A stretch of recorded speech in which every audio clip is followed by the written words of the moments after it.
What's up YouTube? Thanks for joining me. I'm Andy, I'm in West Wales, UK. Good to see you. This is my daily look at the astrology, a birth chart for the day as we go into Wednesday the 14th of February 2018. So 14th of February, it is Valentine's Day. Don't worry about it. These things have a way of sorting themselves out. If it's meant to happen, it will. If it's not meant to happen, it might anyway. You never know. Look on the bright side. That's the way to do it. Got to be cheerful. That's the way to draw in. You know, we attract what we put out. Basically, be happy, be cheerful, don't expect too much, and plenty will probably happen. That is my advice about Valentine's Day, but that has nothing to do with astrology, so let's get started with that.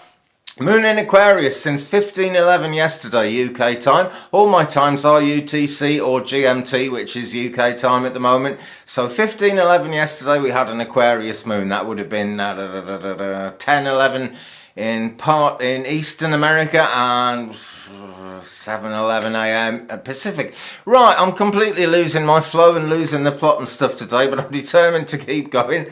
So we've got a moon in Aquarius. We've got all kinds of things coming up tomorrow, but for today, moon in Aquarius, 2.3% full. She is waning. She's on the last leg down to being a new moon, and that's coming in at 9:05 tomorrow night. That's 21:05 UK time. We have the new moon, but there's more to it than that, which I will come to. With the alignment this morning, the moon is, let me see, sextile Mars. Right, now when Mars gets into the picture, things can be explosive, but will they be? Basically, when the moon is sextiling Mars, it's quite a positive alignment.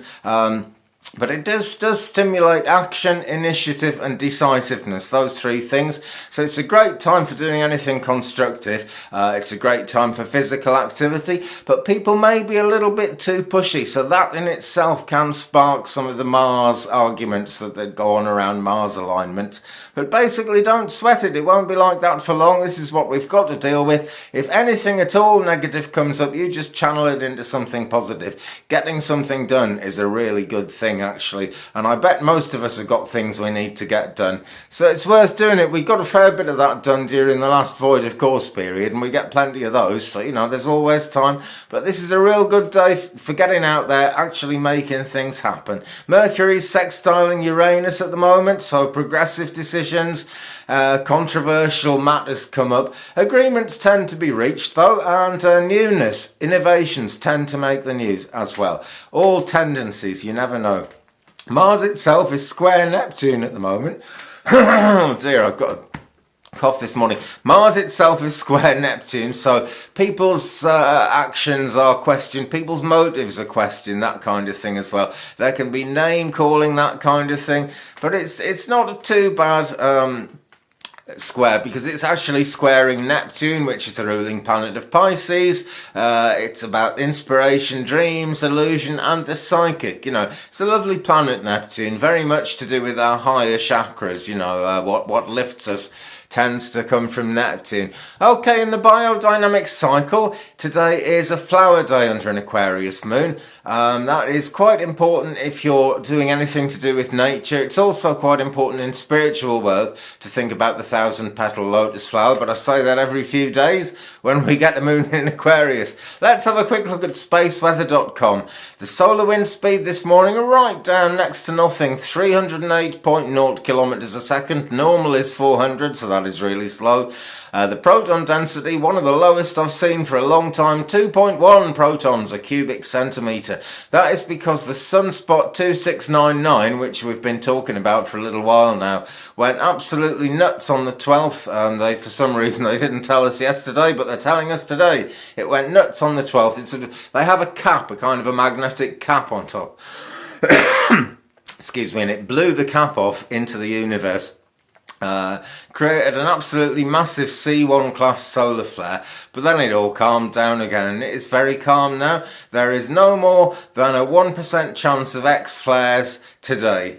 Whatever X flares are, I don't know, but I do give this out for scientific reasons. And That sunspot 2699 though is really on its way down now after blowing out all that energy. I'm throwing off a coronal mass ejection which is coming our way as well. It's calmed right down. It's subsided. It's lost more than a quarter of its size in the last day. So that'll be disappearing down now and going away, which is not too much of bad news really, because we don't want too much solar wind, too much craziness and all that going on. The coronal hole is still quite wide on the face of the sun. There's a chance that we might get some solar wind from that arriving tomorrow the 15th and the 16th. You never know. That's the physics of what's going on in space in our immediate area at the moment. All interesting stuff. Now we do have the solar eclipse coming up, and we also have a new moon at the same time, and that's how solar eclipses go really. Now this is confusing because the chart I'm looking at gives the time of the solar eclipse in Aquarius as 2105, but another chart I'm looking at says that the solar eclipse in Aquarius is at 2051 UK time, and it's actually the new moon at 2105. Now there's only a quarter of an hour, well there's less than that, it's 14 minutes in that, that's all, so you can take your pick I reckon. New moon, time of things lulling down, finishing off old activities, thinking about preparing new ones, getting things ready. But when the new moon comes in, I wouldn't launch your plans for another 2 or 3 days after that. That's just the way it goes. Okay, right, another video today. I'm really determined to do this one. No doubt things will happen with kids and cats and cars and whatever else, but I'm determined to do a video today about the amazing thing that's coming up tomorrow, 2051, the partial solar eclipse, 2105, the new moon in Aquarius. It's a lovely gentle alignment. I'm not going to be giving warnings out about it. It's wonderful, but there'll be more about that a bit later today, all being well. Thanks very much for looking in. Don't forget to like and subscribe. Leave me a comment. We'll share the journey. Great to see you. Have a wonderful day. I'll see you tomorrow, my friends. Bye-bye.